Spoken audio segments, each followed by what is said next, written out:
नमस्कार, आप देख रहे हैं सुपरफास्ट फ्यूचर। तो सुपरफास्ट तरीके से बाजार पे आज तेजी बनी। शुरुआती सत्र में ही मजबूती पकड़ ली क्योंकि इंटरनेशनल क्यूज बहुत मजबूत थे, लेकिन उसके बाद सरेंडर ही नहीं कर रहे हैं। हम 84-62 के लेवल पे यानी कि दिन के उच्चतम स्तर पे हैं।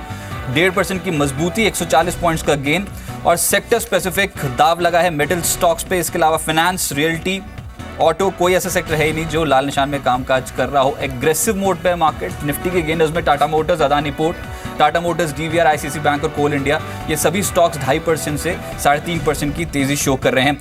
पावर ग्रिड, एनटीपीसी, कुछ ऐसे स्टॉक्स पावर क्षेत्र में आज दमदार रिटर्न्स मिल रहे हैं। All time high levels NTPC, power grid के हैं। इसके अलावा एफएनओ में जो सॉलिड गेन्स मिले आज, उसमें Bajaj finance, PFC, Shriram transport, Tata Motors, Cadila, ये सभी स्टॉक्स 4 से 5.5% का गेन दे रहे हैं। Adani ports, Tata motor, DVR, power grid और आईसीआईसी बैंक, पीएनबी जैसे स्टॉक्स में भी बैंकिंग ने तो आज कमाल का प्रदर्शन किया है। अच्छी एक्यूमुलेशन और इंडसइंड बैंक के नतीजों से पहले सेटअप अभी बैंकिंग का बहुत स्ट्रांग है।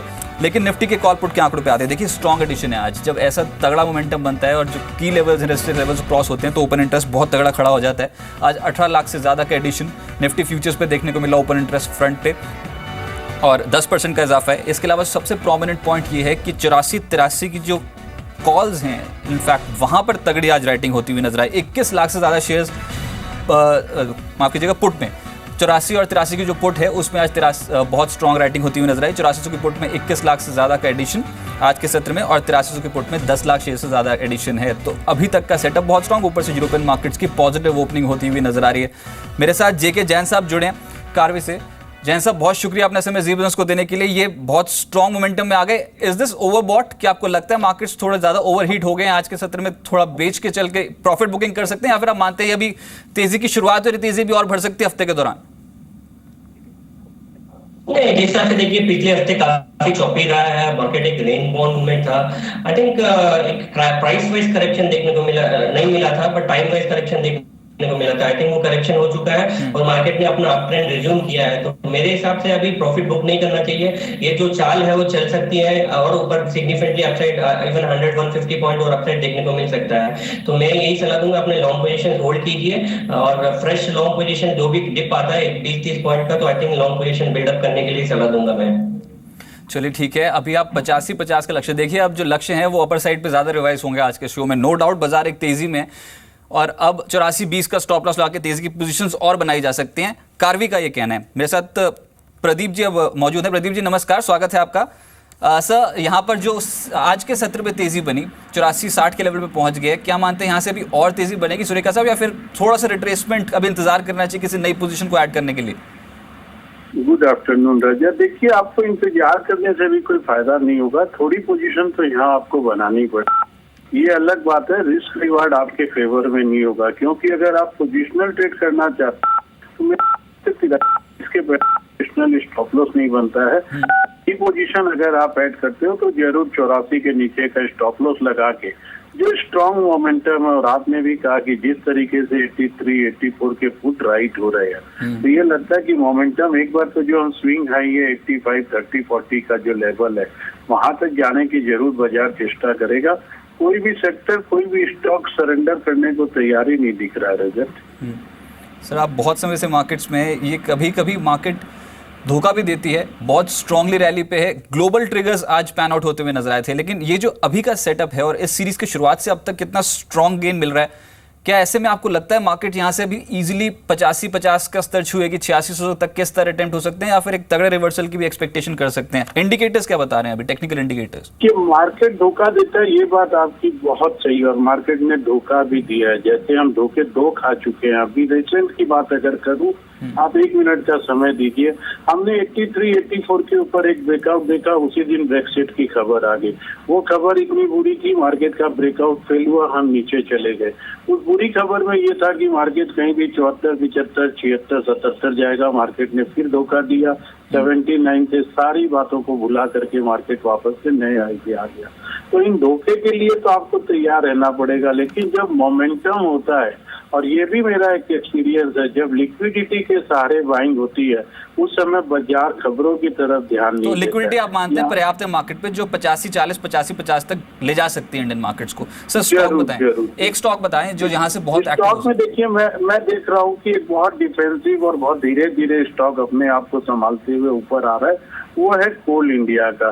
एक इसमें 312 का स्टॉप लॉस लगा के शॉर्ट टर्म में 332 का टारगेट मिल सकता है।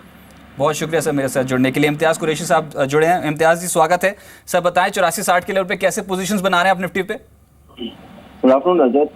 नो डाउट एक अच्छा हमने एक गैप अप ओपनिंग देखा है और मेंटेन किया हुआ है गैप को अभी, तो मेरे ख्याल से मोमेंटम कंटिन्यू रहेगा। और जो प्रेशर जो मार्केट के ऊपर जो लग रहा था शॉर्टर साइड पे, जो फ्राइडे के सेशन में दिख रहा था, मेरे ख्याल से उनकी शॉर्ट कवरिंग अभी होनी बाकी है। तो मेरे हिसाब से यहाँ पे बाय किया जा सकता है। अगर थोड़ा सा अगर मार्केट नीचे आता है 20-30 पॉइंट तो बाय करना चाहिए। यहाँ पे 8395 के स्टॉप लॉस लगाइए स्पॉट निफ्टी में।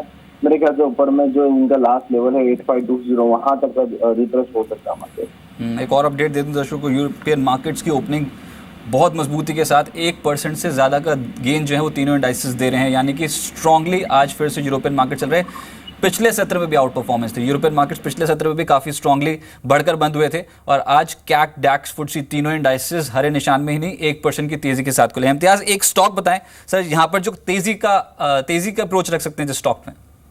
देखिए मैंने एक साइड काउंटर चुना है यहाँ पे आइडिया सेलुलर के ऊपर। यहाँ पे हमने देखा था लास्ट सेशन में काफी बड़ी गिरावट आई थी, उसके बाद स्टॉक संभला, थोड़ा टेक्निकल ऑसिलेटर्स ओवरसोल्ड में थे, अब बाउंस यहाँ पे नजर आ रहा है। तो 100 रुपीज के स्टॉप लॉस से बाय किया जा सकता है। मेरे ख्याल से 2 से 3 ट्रेडिंग सेशन में यहाँ पे 110 रुपए के प्राइस नजर आ सकता है। बहुत शुक्रिया मेरे साथ जुड़ने के लिए। कॉन्ट्रा ट्रेंड आप मानते हैं आइडिया सेलुलर इमर्जिंग होगा, 110 का टारगेट दे रहे हैं। मेरे साथ अब प्रदीप हौचंदानी जी जुड़े। प्रदीप जी नमस्कार सर।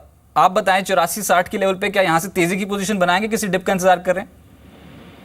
देखिए मेरे हिसाब से तो पिछले 3-4 दिन का जो कंसोलिडेशन था उसके बाद आज फ्रेश ब्रेकआउट है, तो यहाँ पे अपमूव कंटिन्यू हो सकती है। तो इस लेवल पे भी बाइंग बनती है। 8400 के आसपास जो आज की गैप अप ओपनिंग है उसका लोअर एक रेंज है वहाँ पे, तो 8400 के स्टॉप लॉस से इनिशिएट किए जा सकते हैं लॉन्ग। मेरे हिसाब से 8550 का इनिशियल टारगेट रहेगा और ब्रॉडली ओवरऑल हम टारगेट 8655 का जस्ट लेके चल रहे हैं। जब से लेके 8243 के ऊपर वीकली क्लोज आया तो वो हमारा नेक्स्ट टारगेट रहेगा, पर इमीडिएट टारगेट 8550 का मान के ले लॉन्ग पोजीशन।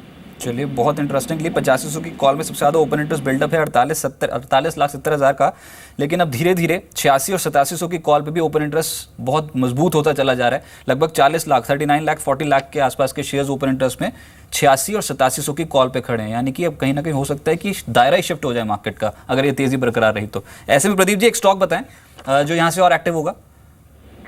श्रीराम ट्रांसपोर्ट अगर आप देखें आज के ट्रेडिंग सेशन में इसने ऑलरेडी कल के जो फ्राइडे के वॉल्यूम थे उससे ज्यादा वॉल्यूम ट्रेड कर लिए हैं। एनबीएफसी स्पेस में एक स्ट्रॉन्ग स्टॉक रहा है, आज इसने नया 52 वीक हाई भी बनाया है। तो यहाँ पे मेरे हिसाब से बाइंग की एडवाइस रहेगी। 1230 का एक स्पॉट का स्टॉप लॉस रहेगा और 1360 का इसमें मैं टारगेट लेके चलूंगा 2 से 3 सेशन में।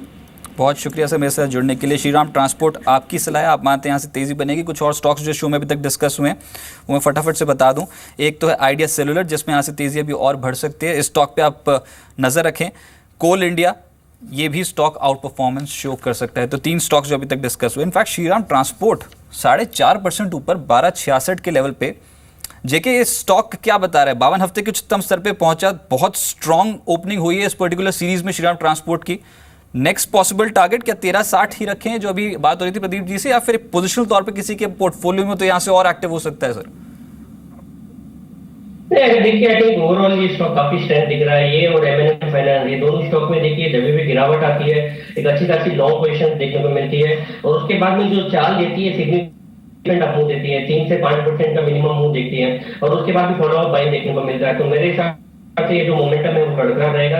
जैसे आपने बताया 1320 टू 1360 के एक रेंज में हमें लगता है कि वो अपसाइड देखने को मिल सकता है स्टॉक में। तो आई थिंक जिनका पोजीशन है वो होल्ड ऑन करना चाहिए और जिनको फ्रेश पोजीशन लेना चाहिए तो आई थिंक मौजूदा भाव पे भी ले सकते हैं। राइट अब फाइनेंस कंपनियों की बात हो रही है तो एक और stock India bulls housing finance, इसका शेयर क्या बता रहा है? की एवरेजेस के ऊपर डेली चार्ट्स के हिसाब से कामकाज कर रहा है, तगड़ा रिवर्सल आज के सत्र में, ये सस्टेनेबल लगता है आपको?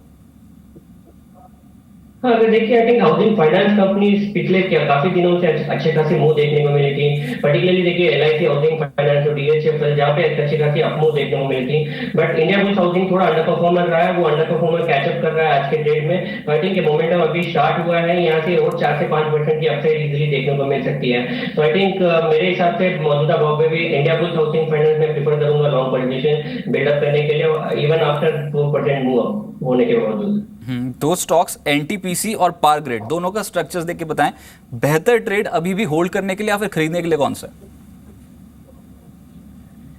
नहीं, ओवरऑल मैं प्रेफर करूंगा पावर ग्रिड। अगर ये स्टॉक देखिए, आई थिंक एनटीपीसी को परफॉर्म भी कर रहा है और एक टेक्निकल चार्ट पैटर्न के हिसाब से भी देखो अच्छा खासा ब्रेकआउट भी दिया है। तो आई थिंक ये अगर 165 के ऊपर क्लोजिंग बेसिस पे सस्टेन करता है, ऊपर में 185 190 भी देखने को मिल सकता है। तो ओवरऑल एक थोड़ा 2 से 3 हफ्ते के नजरिए से अगर किसी को पोजीशन लेना है तो पावर ग्रिड एक बेस्ट स्टॉक होगा निफ्टी 50 में। तो आई थिंक पावर ग्रिड में मैं खरीदारी करने के लिए सलाह दूंगा। राइट, इनफैक्ट यहाँ पर खरीदारी जो आज के सत्र में है उसमें पीएफसी भी एक और स्टॉक जहाँ पर आज एक्टिविटी स्ट्रांग है। ये पावर कंपनियां बहुत एक्टिव है सर। पीएफसी का चार्ट देख के बताएं, क्या यहाँ से भी और आउट परफॉर्मेंस देखने को मिल सकती है? पीएफसी आई थिंक इस स्टॉक में काफी हद तक सिग्निफिकेंट तेजी देखने को मिली है थी सीरीज के शुरुआत से। तो आई थिंक यहाँ पे करंट मौजूदा भाव पे मैं सलाह नहीं दूंगा लॉन्ग पोजीशन बिल्डअप करने के लिए, क्योंकि ये जो मूव है करीब करीब 160 से करीब करीब 40-50 रुपीज का आपको देखने को मिला है। तो आई थिंक एक प्रॉफिट बुकिंग जायज है इन स्टॉक्स में। तो I think I would not suggest अभी कीजिए। 3 से 5% का एक करेक्टिव मूव आता है तभी इसमें लॉन्ग पोजीशन बिल्ड करने के लिए सलाह दूंगा।